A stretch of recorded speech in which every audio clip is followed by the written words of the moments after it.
let's get right into it. Number 9. Forgetfulness. Ever walk into a room and completely forget why you went there in the first place? Well, forgetting stuff is actually a sign your brain is working extra hard to be smart. Think of your brain like a really picky bouncer at a club, deciding which memories get in and which ones need to go. It's getting rid of useless information like what you had for lunch last Tuesday, or that embarrassing thing you did in 3rd grade that keeps you up at night. Your brain is basically saying, nah, we don't need that anymore. People who remember everything often have trouble making decisions. Imagine trying to pick what to eat for dinner while remembering every meal you've ever had.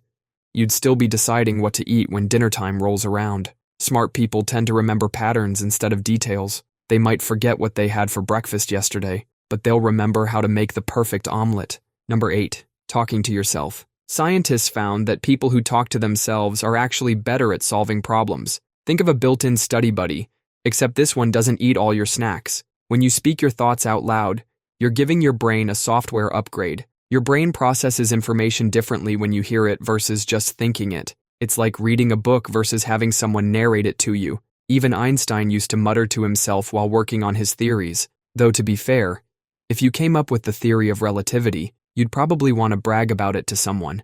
Even if that someone is yourself. When you're looking for something and say it out loud, you're actually more likely to find it. Your brain becomes like a heat-seeking missile, focused on that one thing you're hunting for. Kids who talk to themselves while solving puzzles do better than kids who stay quiet. But when an adult does it at the grocery store, suddenly everyone's moving to a different aisle. Number 7. Overthinking. Your brain is like a computer that refuses to go into sleep mode.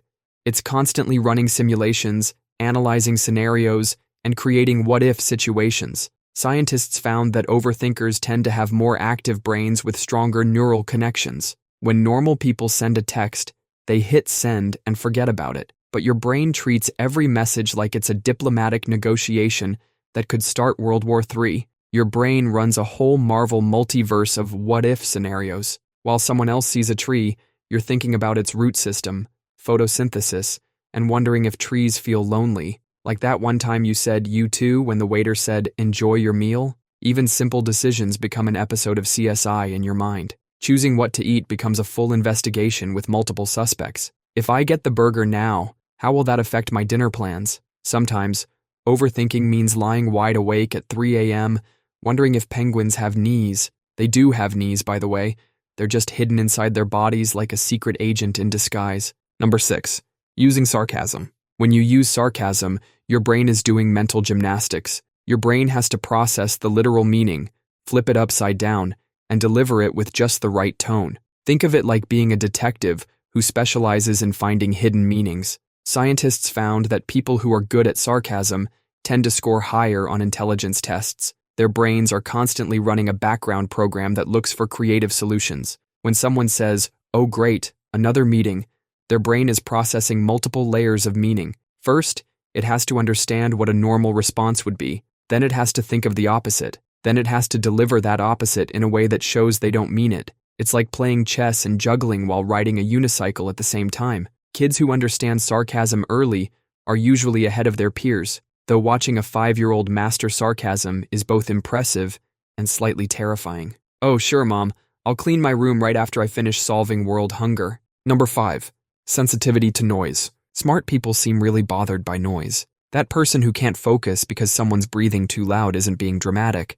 Their brain might be working in HD. Your brain isn't being picky. It's processing everything at maximum quality. While normal people hear background noise like elevator music, smart people hear it like a full orchestra playing right next to their ear. That ticking clock on the wall might as well be a drum solo in your head. The person chewing their lunch 3 desks away sounds like a cow eating with its mouth open. And that one fluorescent light has been humming since 2007. Some of history's biggest minds couldn't handle it either. Kant once moved houses just because a rooster wouldn't shut up. Marcel Proust turned his bedroom into a soundproof bunker by covering everything in cork, like a medieval monk building a panic room. Your noise-sensitive brain runs without a spam filter. While normal brains dismiss background noise, your brain treats every sound as potentially important data. Number 4. Pacing while thinking. Ever notice how some of the smartest people can't sit still when they're thinking? They're like sharks. If they stop moving, their thoughts might stop flowing. Scientists found that movement actually helps your brain process information better. Think of it like giving your thoughts a treadmill to run on. When you pace, you're creating a rhythm that helps your brain organize its thoughts. Each step is like hitting the next button on your mental playlist.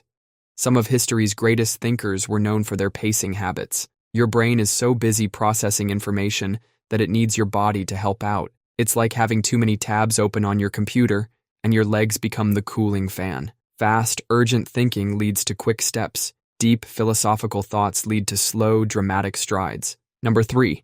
Enjoying solitude. Smart people aren't avoiding others when they seek solitude. They're just entering their brain's turbo mode. It's like having a secret laboratory where you can experiment with ideas without interruption. While others need constant noise and chatter like they're afraid their thoughts might catch up with them, your brain is perfectly happy diving deep into its own thoughts. These quiet moments are when your brain does its best work. While everyone else is sharing their third cat video of the day, you're connecting dots that most people don't even see. It's like having a conspiracy theory board in your head, but instead of tracking Bigfoot, you're solving actual problems. Night owls with high IQs often find their creative sweet spot when everyone else is asleep. Number 2. Questioning authority. Smart people have this weird habit of not just accepting what they're told. They're like those kids who keep asking why until their parents lose their minds. While normal people see a keep off the grass sign and obey, smart people are wondering who appointed themselves the grass police. When someone says, "That's just how it's done," their brain starts running a full investigation, like a detective who doesn't trust the obvious suspect. Smart kids are especially interesting in this department. When told go to bed at 8, they respond with, "The sun sets at different times in different seasons, so a fixed bedtime doesn't align with our natural circadian rhythms." And suddenly, you're losing a debate to a 7-year-old. These people aren't rebels without a cause. They're rebels with a PowerPoint presentation about why the cause needs updating. Their brain treats every rule like a murder mystery that needs solving. Why can't we wear hats indoors? Who decided blue was for boys and pink was for girls? Why do we have to write emails in a formal way when texting is faster? When they meet someone who actually knows their stuff, these questioners become their biggest supporters. It's like finding a Wikipedia page with proper citations. Finally, some real food for their hungry mind. Number 1. Code switching.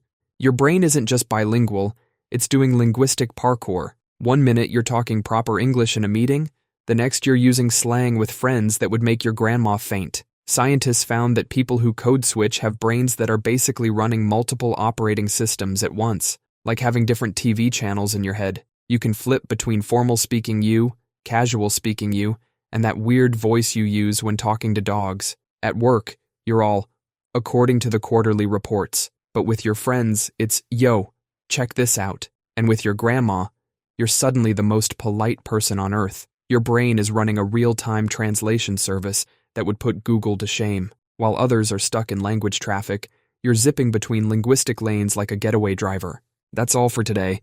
I'll be making similar videos in the future. Subscribe to see them.